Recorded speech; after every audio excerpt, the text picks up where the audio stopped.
Hello student, स्वागत है आपका आपके अपने YouTube channel Farman Khan biology and chemistry में।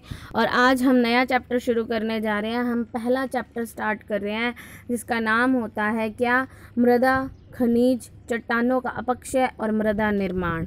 ठीक है, तो अगर आप इस चैनल पे नए हैं तो इस चैनल को सब्सक्राइब कर लें, क्योंकि हम लगातार एग्रीकल्चर केमिस्ट्री से रिलेटेड वीडियो इस पर डालते रहते हैं। और हमने इससे पहले 12वां चैप्टर करवाया था दुग्ध रसायन। तो अगर आप लोग नए हैं और वो चैप्टर नहीं किया है तो आप वो जाकर प्लेलिस्ट में चेक आउट कर सकते हैं और वहाँ से उस चैप्टर को कर भी सकते हैं।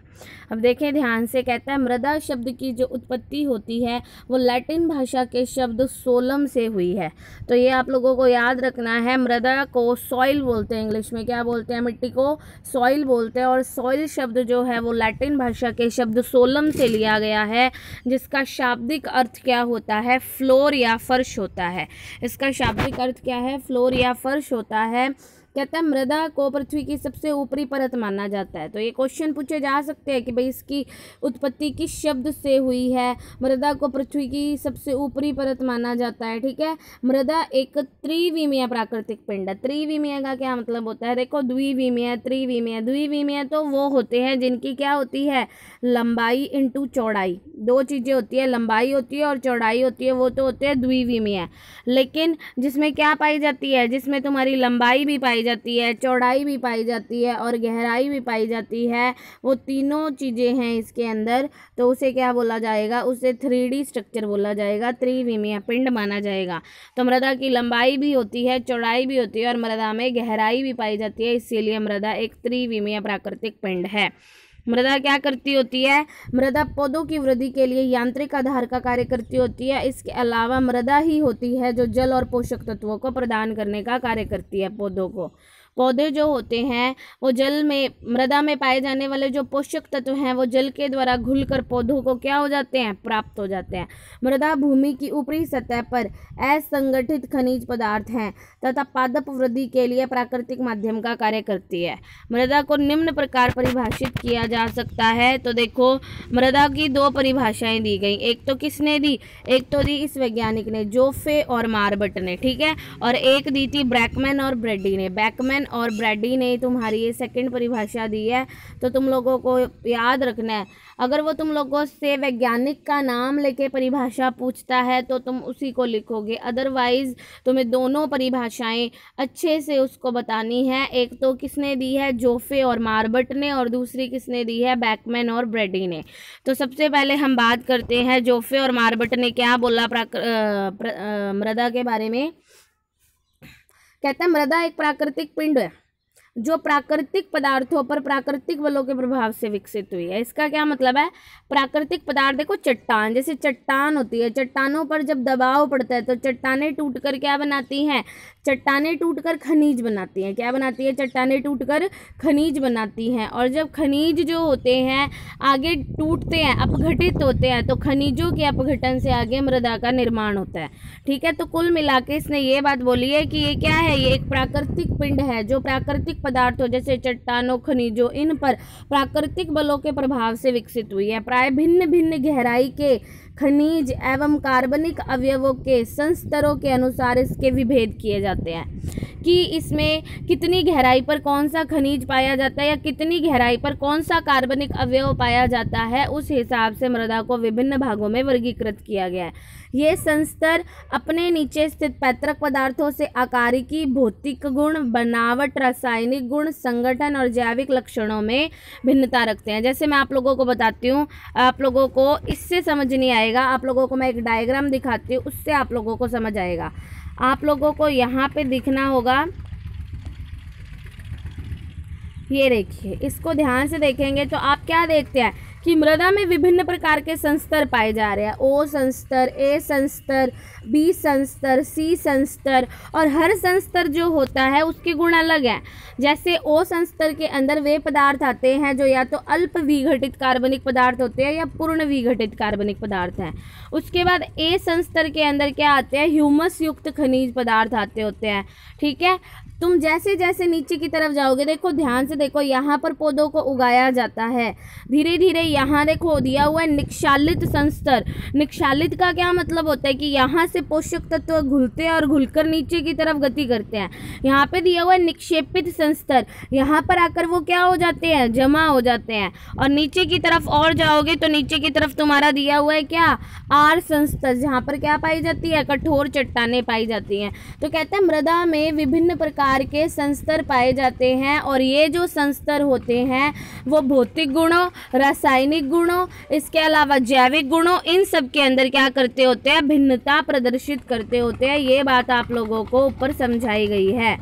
आप लोगों को आई होप समझ आ गया होगा। तो देखो क्या किया हुआ है इसने यही बात बोली हुई है कि मृदा एक प्राकृतिक पिंड है। ध्यान से देखो क्या कहता है यहाँ पे, ये कहता है कि इससे विभिन्न प्रकार के संस्तरों में क्या किया गया है, विभाजित किया गया है। भिन्न भिन्न गहराई के खनिज एवं कार्बनिक अवयवों के संस्तरों के अनुसार इसके विभेद किए जाते हैं।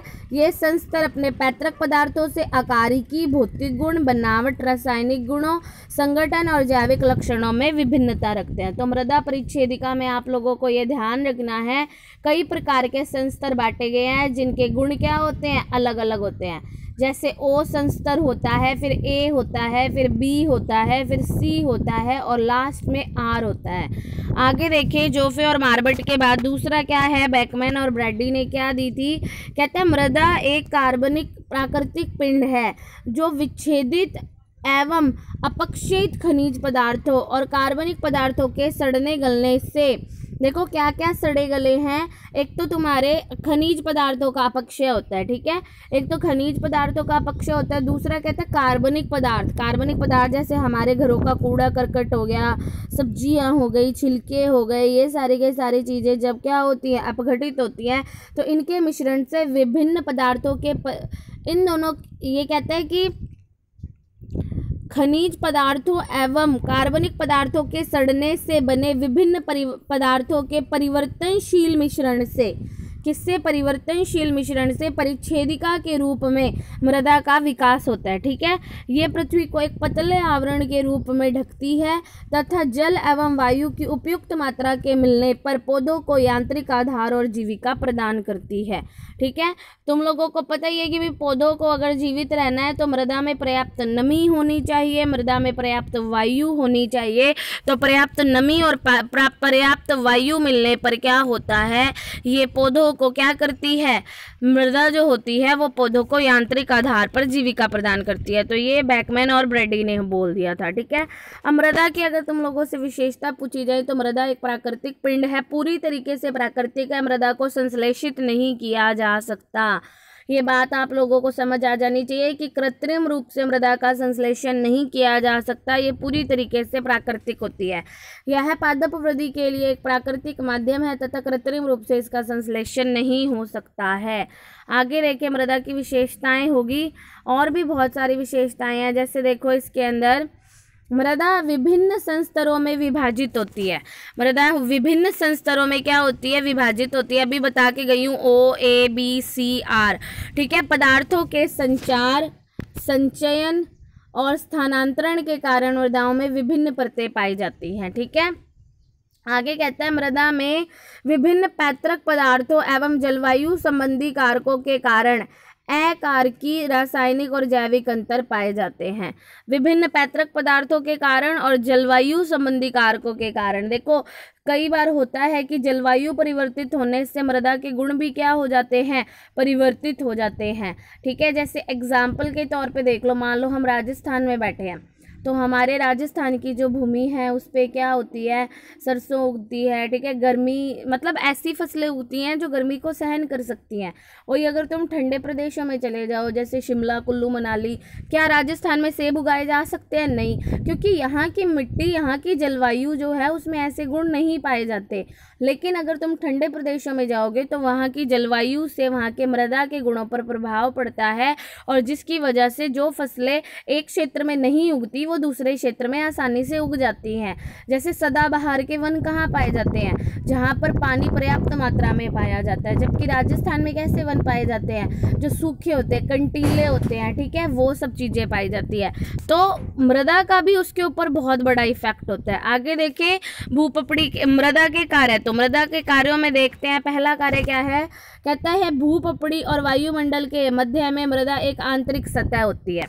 भूपपड़ी और वायुमंडल के मध्य में, ये देखो ये हमारी मृदा है, ये हमारी क्या होती है, भूपपड़ी होती है। इसके ऊपर क्या पाया जाता है, वायुमंडल पाया जाता है। तो इन दोनों के बीच में ये माध्यम का कार्य करती है। देखो लिखा हुआ है कि भूपपड़ी एवं वायुमंडल के मध्य में मृदा एक आंतरिक सतह होती है। इस पर यह प्राकृतिक संसाधनों जैसे ऊर्जा, जल, ठीक है, गैस, पोषक तत्वों का पुनः चक्र करती है।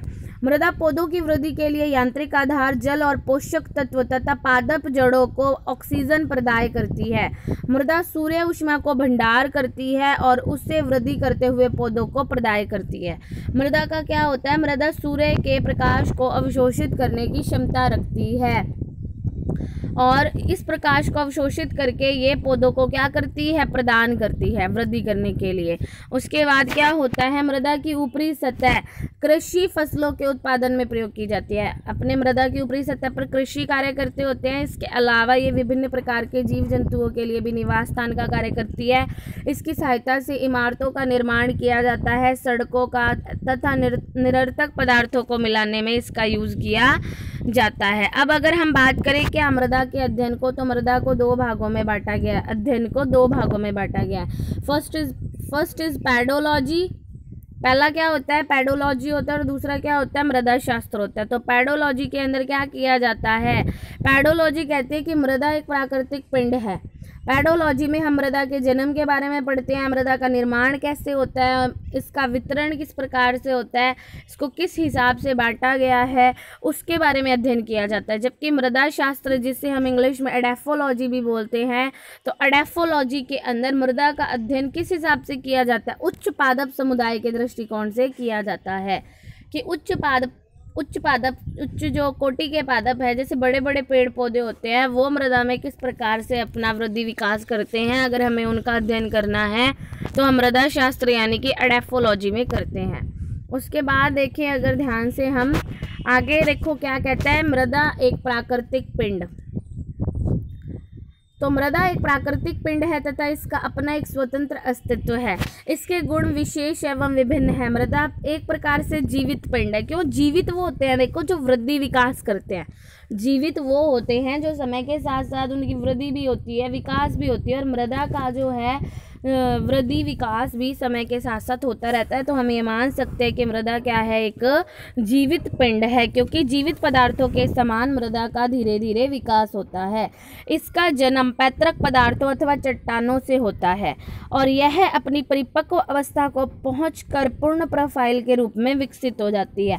पूर्ण प्रोफाइल में वो सभी संस्तर पाए जाते हैं, ओ संस्तर, ए संस्तर, बी, सी, आर, ठीक है। मृदा को एक गतिशील प्राकृतिक पिंड कहते हैं।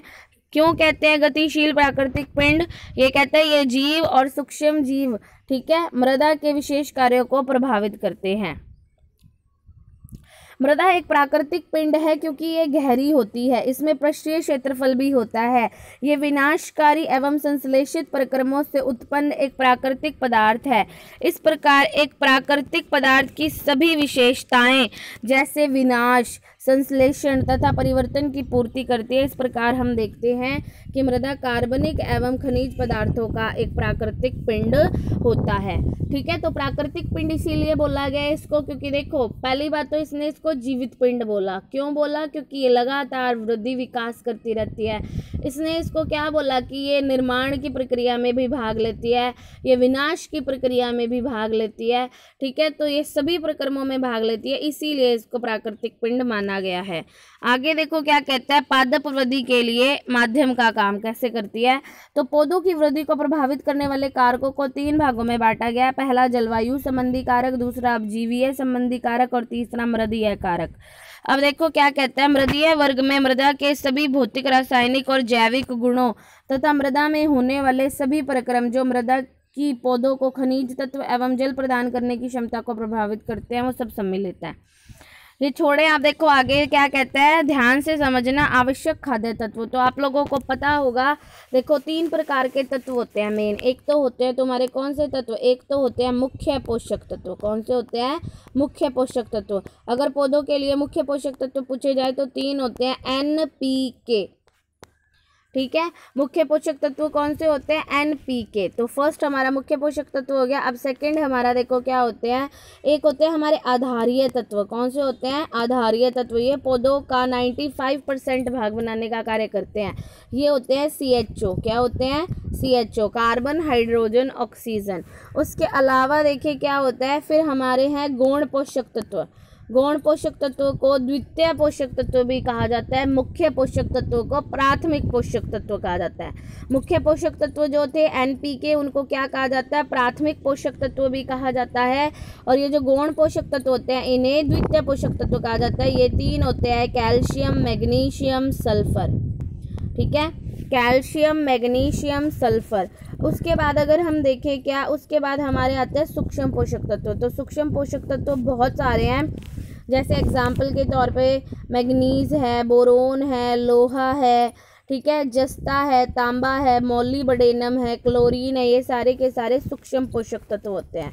तो ध्यान से देखो क्या कहता है, कहते हैं सभी पोषक तत्व, पौधों को पोषक के लिए कार्बन, हाइड्रोजन, ऑक्सीजन, ये तो 3 कौन से तत्व हो गए? ये तो हो गए हमारे आधारीय तत्व। फिर नाइट्रोजन, फास्फोरस, पोटेशियम, ये तीनों हमारे कौन से तत्व हो गए?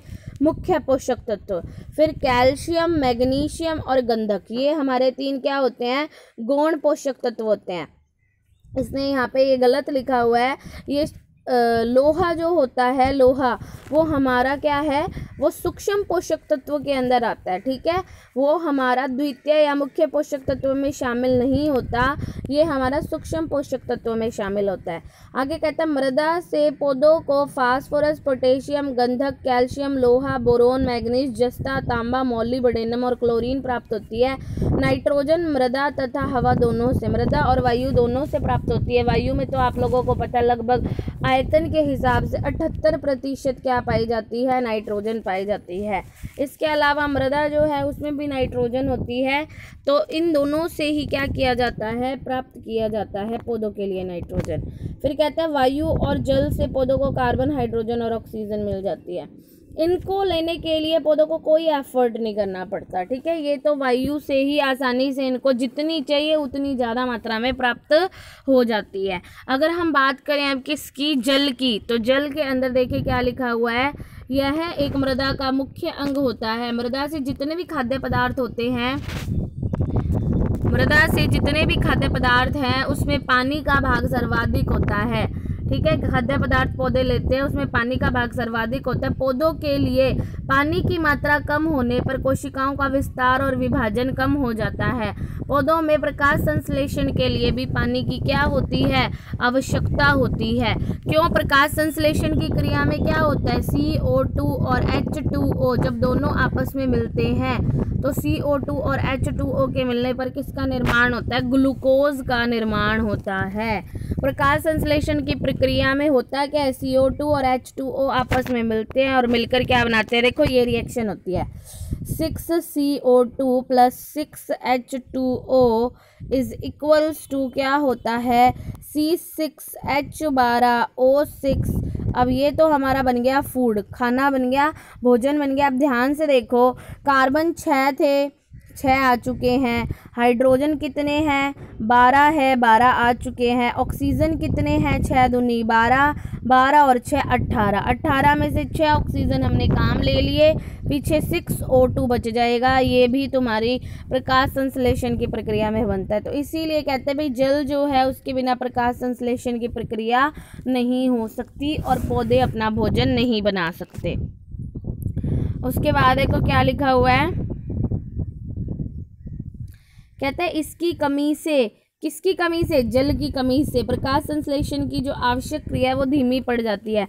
जल एक अच्छा विलायक भी होता है जो क्या करता है? पोषक तत्वों को घोल लेता है तथा स्वयं भी पौधों के लिए क्या करता है? पोषक तत्वों का कार्य करता है। ये क्या करता होता है? मृदा के ताप को और मृदा वायु भी जल के द्वारा नियंत्रित रहते हैं।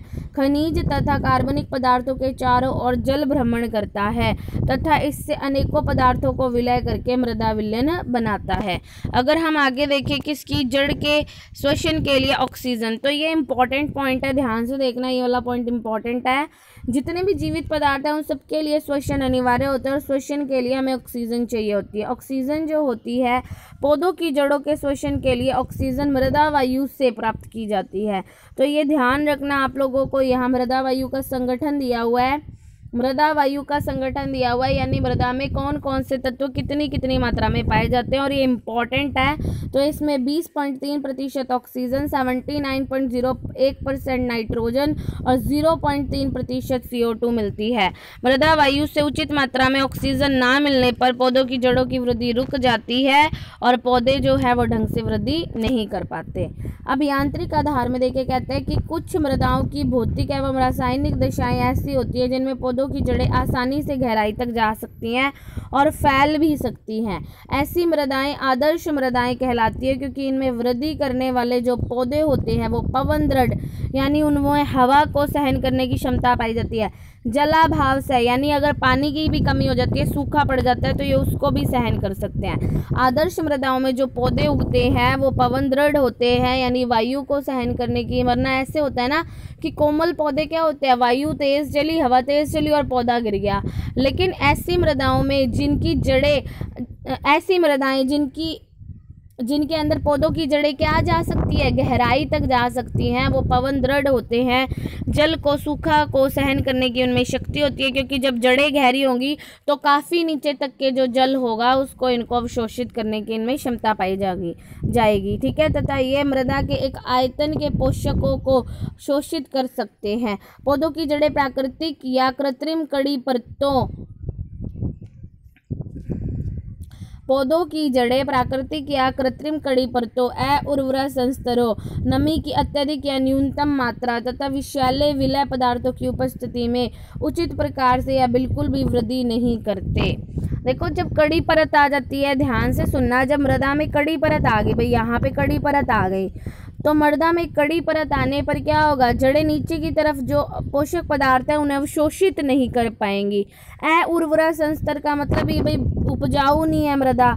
नमी अगर बहुत ज़्यादा होती है तो नमी बहुत ज़्यादा होने पर वायु कम हो जाती है, ये ध्यान रखना। नमी की मात्रा अधिक होने पर वायु की मात्रा यानी ऑक्सीजन की मात्रा कम हो जाएगी, जिससे पौधे ढंग से क्रिया नहीं कर पाएंगे। ठीक है, इसके अलावा देखो, नमी की बहुत ज़्यादा कमी भी नहीं होनी चाहिए और नमी की बहुत ज़्यादा वृद्धि भी नहीं होनी चाहिए। दोनों ही सिचुएशन में पौधे ढंग से वृद्धि नहीं कर पाते। इसके अलावा विषैले पदार्थ अगर मृदा में पाए जाएंगे तो भी पौधा वृद्धि नहीं करेगा। तो देखो क्या कहते हैं, पौधों की वृद्धि के लिए उपरोक्त आवश्यक दशाओं के अतिरिक्त अनुकूल मृदा ताप का होना भी आवश्यक होता है। ठीक है, क्योंकि यह पौधों द्वारा मिट्टी से खाद्य पदार्थ प्राप्त करने, जल शोषण तथा जड़ों की वृद्धि को प्रभावित करता है। मृदा ताप भी उपयुक्त होना चाहिए। ठीक है, उपयुक्त सभी दशाओं के आधार पर कहा जा सकता है कि पौधों की वृद्धि के लिए मृदा क्या होती है? एक आवश्यक माध्यम होती है। तो आज के लिए इतना बहुत है। आप लोग इस चैप्टर को अच्छे से पढ़े। अगर आपको कोई प्रॉब्लम आती है तो आप लोग हमें कांटेक्ट भी कर सकते हैं। आप लोगों को व्हाट्सएप पे नंबर दिया आपको हमारा व्हाट्सएप नंबर इसके अंदर दिया हुआ होगा। ठीक है, और इसके अलावा अगर आप लोगों को कोई भी प्रॉब्लम है तो आप कमेंट के अंदर हमें बताएं ज़रूर, हम आपकी प्रॉब्लम को सॉल्व करने की कोशिश करेंगे। तो आज के लिए इतना बहुत है। अगर आप इस चैनल पर नए आए हैं तो प्लीज़ इस चैनल को सब्सक्राइब ज़रूर कर लें। धन्यवाद।